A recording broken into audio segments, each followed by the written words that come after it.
is so good. This is so good. Here.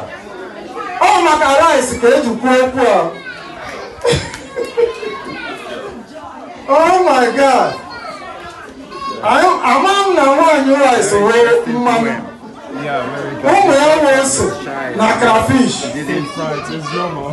Oh my God. Because, let me see this again. Because, wow. What's that sugar? Can you say sugar?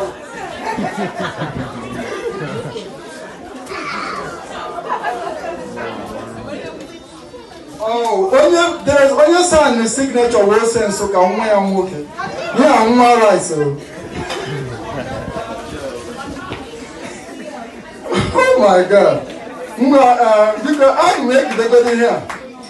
Dog, I make it out. Oh, I'm not going to get here, but this is Mama. Mama, I give you come. Mama, Jagadi, because Papa here. This is alive. Alive, I have to do now. Jagadi for 1 minute. Oh, no, it's fine. It's fine. Oh my God. Action pictures. Father Peter, they are alive, right? Oh my God, this is beautiful.